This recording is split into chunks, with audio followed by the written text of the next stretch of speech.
Hi there, welcome to The Align Perspective by Dataline. I'm Claire, your AI host, and joining me is my AI friend, Henry. Today's topic is upper middle class. Finally, a category more ambiguous than unsupervised clustering. Exactly. So, what's behind that label? Let's find out. All right, so let's dive in. The source material looks at data first. Where does it even start trying to define these classes? Well, the source points to Social Security Administration's data from 2022. It covers U.S. household income distribution. Okay, a common starting point, national benchmark. Right, based purely on income, it gives us something to, hang our hats on initially. So what does that national benchmark actually look like? What are the numbers? Okay, so it breaks down by percentile. According to that specific data, the bottom 50% of households reported earning under $37,000 annually. Under $37,000 for half the households. Right. Okay. What's the next group up? That would be the 15th percentile up to the 75th. And that's defined by incomes ranging from about $37,000 up to $80,000 per year. Okay, 37 to 80K. And then this is where that term we're focused on, upper middle class, tends to get slotted in, right? Exactly. The source material highlights the 75th percentile through the 90th percentile as often aligning with that label. And the income range for that group? Nationally, for 2022, that was $80,000 to $150,000 in household income annually. 80 to 150. So purely by that national income number, that range puts you statistically in that upper middle class zone. Correct. And just for context, the source also mentions the next brackets, 90th to 95th percentile, that's $150K up to $230K. And then you get into the top 5%, which is $230,000 and above. Right. And the top 1% starting around $350,000 plus, according to that SSA data. Okay, so it's easy to look at that, maybe see that 80K to 150 tower range and think, okay, that's it, that's where I fit. But, and this is really crucial, something the Dataline source emphasizes immediately, that income-only view is incredibly limited. Ah, okay, how so? Well, think about it. That number tells you absolutely nothing about your cost of living, zero. Or your debt load, student loans, mortgage, credit cards. Right, or crucially, what assets you've actually managed to build up, your net worth. Exactly, just knowing the income. It's like one small piece of a much bigger financial puzzle. And this is where the source brings in what it calls the geographic reality check, which seems absolutely vital. Oh, totally. Those national income percentiles can feel completely, utterly divorced from your actual financial life, depending entirely on your zip code. Right, because $100,000 feels very different in different places. Massively different. The source uses examples from the MIT Living Wage Calculator. It estimates what income you actually need just to cover basic needs in different areas. Okay, give us an example. So take a family of four, two working adults. In Massachusetts, one of the highest cost states mentioned, that family needs, get this, $156,857 a year. Wow, over $156,000. Just for a living wage, not thriving, just living. It's covering basics. Now compare that, the source says, to Mississippi. Same calculator, same family.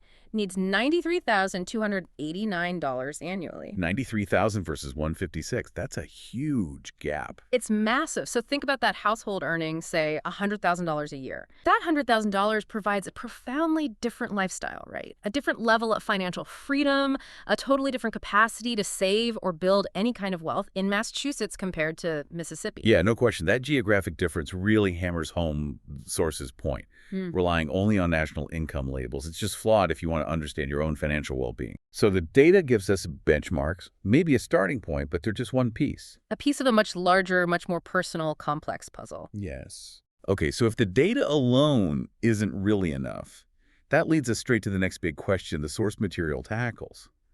Do these labels, like upper middle class, actually help? Or do they end up hurting you when you think about your financial strategy? Yeah, it seems like they can really cut both ways. Okay. The source does outline some specific ways that thinking about these definitions, or at least the financial characteristics often associated with them, can actually be useful. All right, like what? How can they help? Well, one way is for benchmarking and maybe setting some goals. Understanding roughly where you stand relative to peers, maybe by income or age group initially. Okay. It can give you a starting point. A way to see areas that might need more focus, the source gives an example, like maybe your income puts you in the 75th percentile nationally, Right. but maybe your net worth, when compared to your peers, is only in the 40th percentile. Okay. So that flags a potential disconnect. Yeah. Maybe you're earning well, but not accumulating assets as effectively yet. Exactly. It flags that perhaps focusing on building assets on net worth might be particularly important for you. What else? Another area the source says these kinds of distinctions can be useful is tax planning. Hmm. How so? While different income levels just naturally fall into different tax brackets, they face pretty unique tax situations. And the source points out something interesting. It suggests that households earning in that, let's call it the $80,000 to $150,000 range, the one often tagged as upper middle class, they often face the most complex tax planning needs. Really? That seems a bit counterintuitive. You'd think the super wealthy would have the most complex taxes. Yeah, that's a common thought. But the source explains it this way. This group is often earning too much for the really simple strategies. Okay. Maybe they have investments, perhaps some side income, they probably own a home, things that complicate taxes beyond just taking the standard deduction. Right. More moving parts than the basics. But crucially, they aren't typically earning enough to warrant or really benefit from those highly specialized, super complex strategies available to the ultra wealthy. Ah, okay. So they're kind of in a tricky middle ground, tax-wise. Exactly. They're navigating this space where careful planning around things like phase outs for deductions or optimizing taxes on investments or maybe understanding the implications of things like equity compensation. So for this group, that kind of planning is really key to maximizing their after-tax income. It requires attention. Okay, that makes a lot of sense. It's the nuance of climbing the tax ladder but not being right at the very top, where maybe the rules and resources change again entirely. Well put. And then finally, the source suggests that your investment strategy can also be broadly informed by what financial stage you're in. Which might loosely connect to these kinds of labels or income levels. Yeah. I mean, your approach to investing should really align with whether you're primarily in a wealth building phase, maybe taking on more calculated risk. Versus, say, a wealth preservation phase, maybe closer to retirement, where protecting capital becomes more central. Right.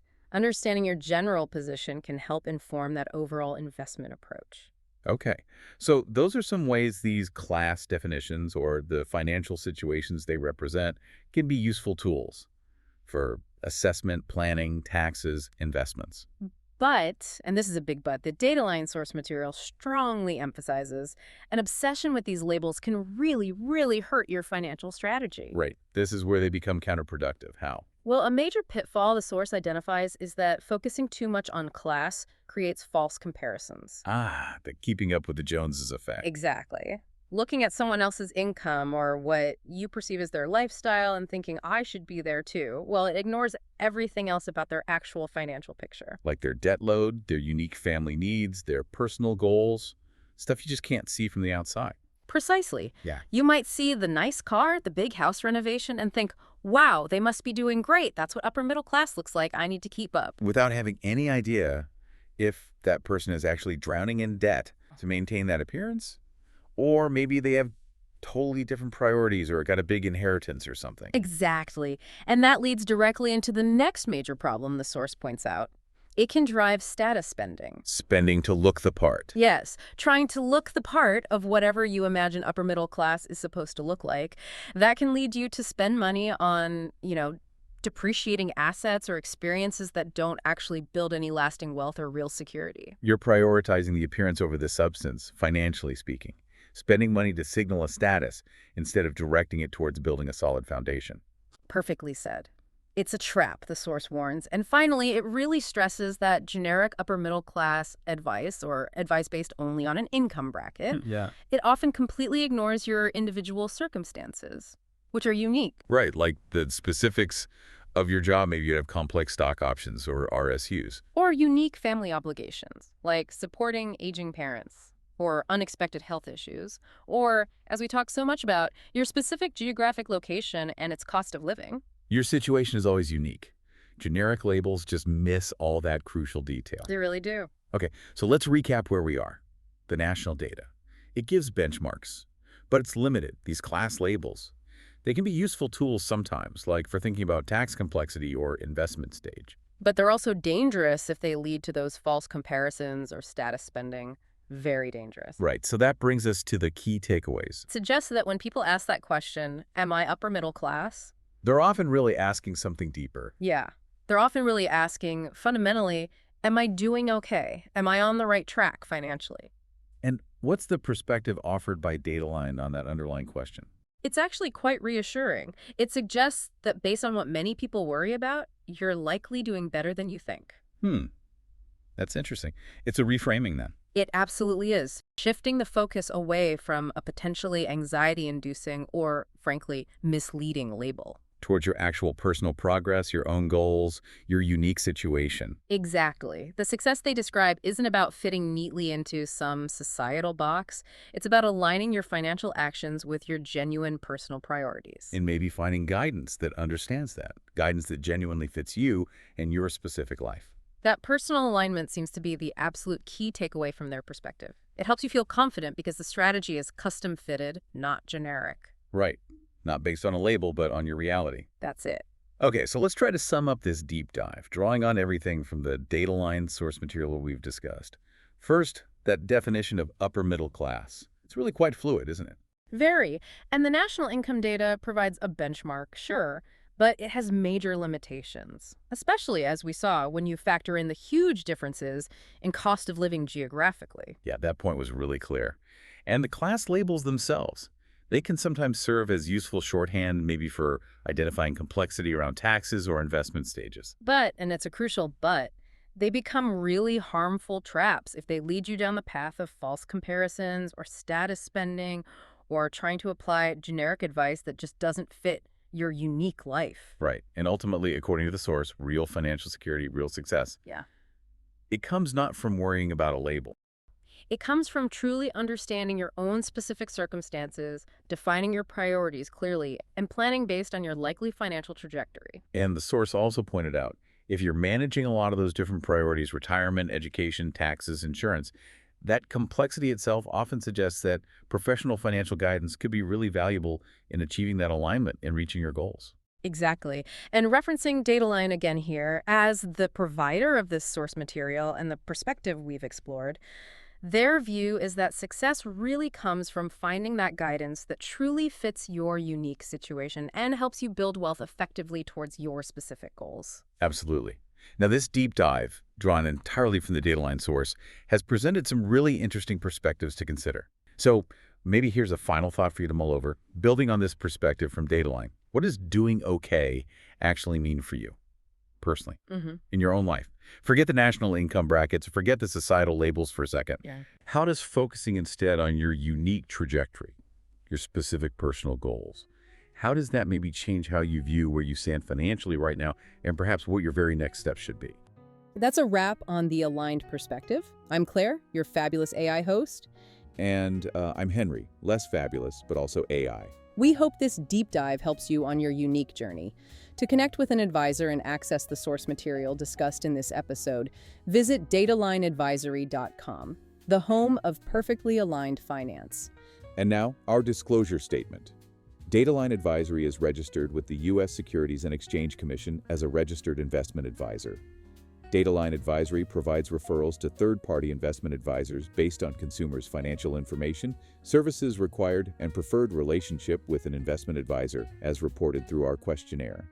Dataline Advisory does not manage client assets nor provide investment recommendations. For more information, including the company's Form ADV Part 2A and Form CRS, visit datalineadvisory.com.